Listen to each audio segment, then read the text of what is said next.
For me, there's a couple things. One, patience, right? When you get into a new job, do that job to the best of your ability. Don't worry about the next thing. Don't worry about, like, for you personally, oh, I've got to do certain thing and set these timelines. Just crush that moment and that job to the best you can. If you do that, Hey, welcome to the Leadership Loan Podcast. I'm Jason McClaren, and my guest today is Blake Bourne. Blake, thanks for coming on the show. yeah, thanks, Jason. Appreciate you having me. Yeah. So, Blake, let's start off. Tell me what led you to join the military.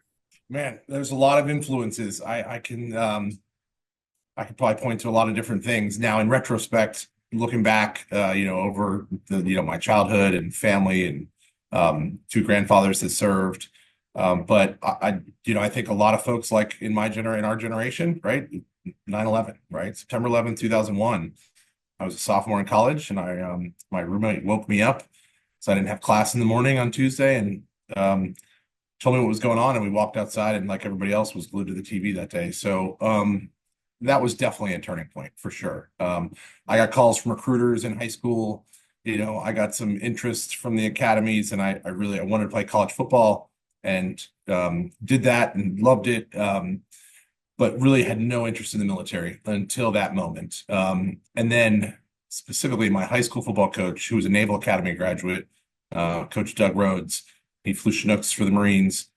He pulled me aside that year, that fall, and really kind of took me under his wing. I was ready to drop out of school, enlist and just go. I wanted to be an 18 X-ray, special forces soldier. And he encouraged me to finish school, stay in school, finish what I signed up for there. And then, and over the next few years, he just mentored me a lot on, the different pathways, whether enlisted or officer, the different branches of the military, the different MOSs.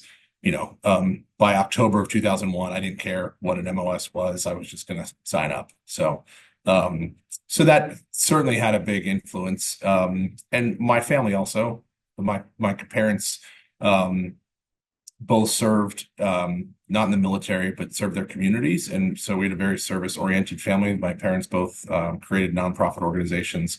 And so I grew up in a household that just was, attuned to service and helping others. So I think those were sort of the big instances that made me want to join. Yeah, 100%. I was always wanting to go in the Air Force.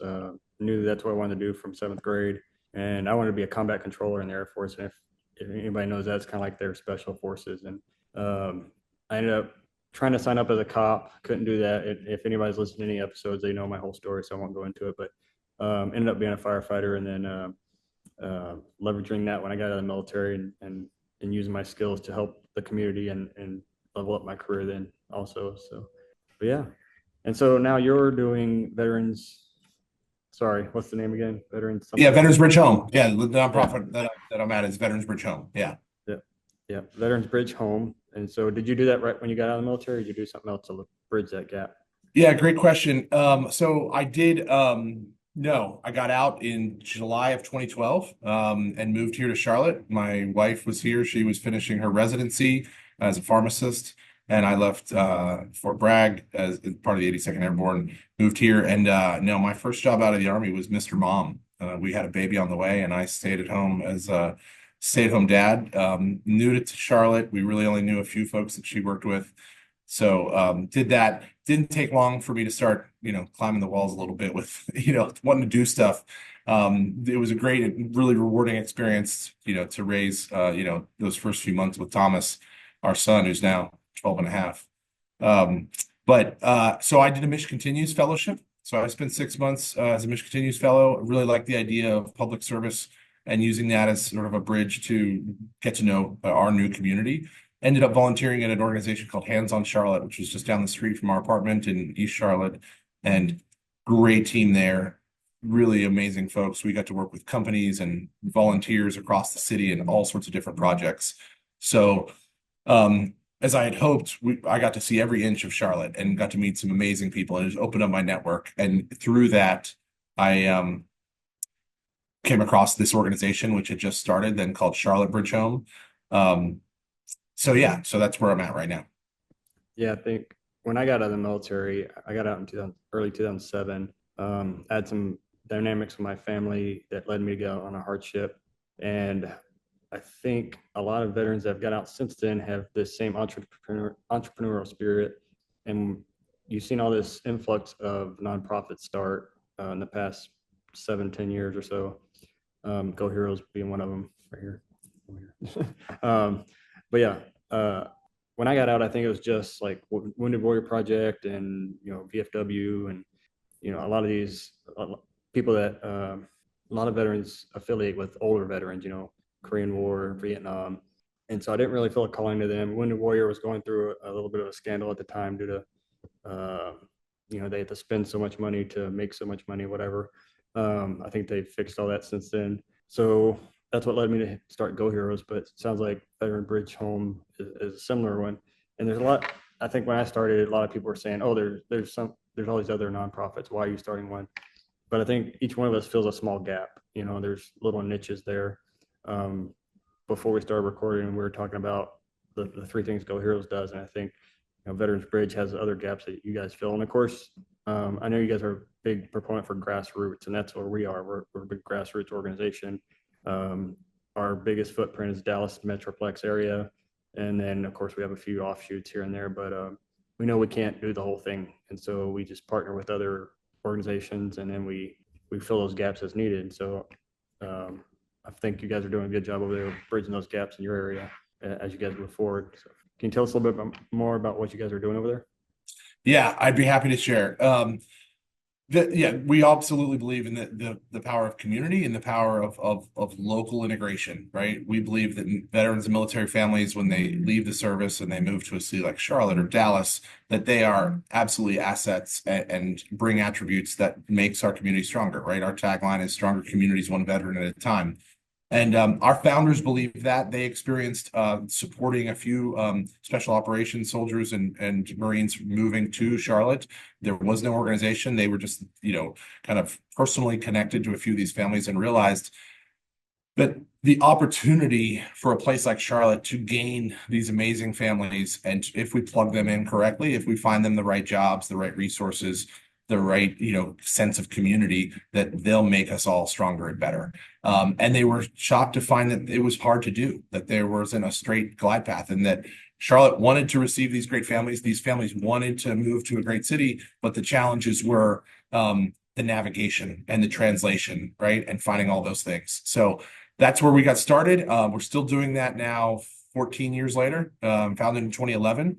And we look at it in three ways. The best companies to work for. So we find companies that want to hire veterans, are hiring veterans, understand and shape and improve their practices, and then share that with other companies. And we create an ecosystem where the companies, while of course are competitively, trying to get veteran talent to join their companies, they're working together because they realize the community, we're all part of the same community. Navigating the right nonprofits and public sector services is the other big, core of what we do. There's so many benefits. Our care coordinators help triage the family's needs, help prioritize what needs to get addressed first, and then plug them into a local resource if we have one. If we don't, we recognize and measure that, and then we'll find either a state or national resource. And sometimes there isn't something that applies to that family's goals or challenges in the moment. And while that's hard, and our team will find other complementary services to try to buttress that gap, from a systems level, it's really instructive. And I've had to have some really hard conversations with families around what their situation is and why we don't have resources to solve for it, but ensuring to them that their story, their experience isn't going to go unheard, that this is informative, and I can take this to funders, county leadership, state leadership, national leadership, and say, here are the gaps that we're seeing. And we could spend a few hours on those examples of how Mecklenburg County has stood up, the state of North Carolina has stood up, the VA has stood up in the last 14 years and heard those stories and made changes to programmings, have created funding streams to address things that we did not have 10 or 12 years ago when I joined. So it's exciting to be able to do that work, in our community. It's also exciting to see that work is instructive to other, larger level change. Yeah, and I know a lot of the times when I get calls, the people looking for help, a lot of times they just want money, and I try to explain that we can't just, money doesn't solve everything. Yeah, we may be able to help you in some ways, but a lot of times it's going to be through our programs and through our, guidance and mentorship and that sort of thing that we can get you where you need to go. And it's not always going to be a quick path. There's programs out there we get calls for people need written assistance, that sort of thing. There's programs out there for that already. And that's not part of our mission. If you look at our website, and that's similar with you guys. But with our mentorship and our tools that we have, we can help you build the things you need, in line with our program, the same with Veteran Bridge Home. So I think that's another thing that people transitioning, veterans and first responders, if you're moving into something like that, don't just expect that organizations are going to, just cut you a blank check or cut you a check it's not Shark Tank, like we were talking about before we started recording. It's not Shark Tank. We're not just going to, give you money and hope you do the right thing with it. So. Well, and I appreciate bringing up that point, because I think it's so natural for us to address what is the immediate issue now, right? What's the problem right now? Let me just solve this thing today. And we have families that challenges have happened, things have occurred, right? Life throws us curveballs, and you end up in those positions. But that can't be the answer all the time. We can't always be reacting to problems after they've occurred, right? What are we doing upstream? Is that temporary financial assistance that these families are asking for? Is that a sign of just an anomaly that came out of left field? Or is it because of a lack of economic mobility, a lack of education and training, a lack of, social capital of helping guide someone to the right education benefits and the right job and the right corporate, ladder to get their families taken care of? So we talk about that a lot in trying to understand who is tracking which effort, meaning like, is a transportation request really a lack of transportation, or is it a lack of friends and family? Is it a lack of financial means?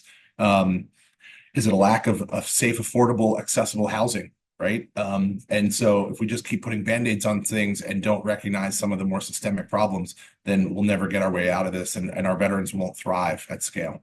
100%. So Brad, if you have one leadership tip for a new leader, say they just transitioned to a supervisor manager role, what would it be? Man, I've learned a lot of good lessons, usually the hard way. So for me, there's a couple things. One, patience, right? When you get into a new job, do that job to the best of your ability. Don't worry about the next thing. Don't worry about, like, for you personally, I've got to do certain thing and set these timelines. Just crush that moment and that job to the best you can. If you do that, coupled with my next point, I think the opportunities will arise. So don't get too focused. It's the first piece of experience I got from a mentor at the Commit Foundation. When I was my first week on the job, and I went to a weekend retreat, and I was like, well, what should I do this? And what should I do this? And he was like, hey man, just take care of business right now, and the rest will sort itself out. So I was worried about a year later, after I did this nonprofit thing, where I should end up. And he was like, you'll figure out where to end up if you crush the next 12 months. So that patience. And I think the other piece was a direct guidance from a leader I had, a great battalion commander in the Army. And he said, Blake, you need to be able to understand your boss 2 levels up, what his priorities are, and how he sees the battlefield right at that moment. And if you can do that, then you'll make better decisions, in your day-to-day. So thinking at least 2 levels up, I think also will help you understand what is coming down, how to interpret certain things, but also how to best lead your teams in a way that meets sort of that commander's intent. So that patience and that 2 levels up awareness, I think, are the best ones. And then curiosity like kills in the best kind of way. I think that's an underlying foundational piece, is ask more questions and understand why. And I think most folks will be able to be successful. Awesome. And Blake, how can people get a hold of you over there at Veteran Bridge Home? Yeah. Stop by our office here in Charlotte. We're out by the airport. You can go online, www.veteransbridgehome.org. You can give us a call at 704-332-8802.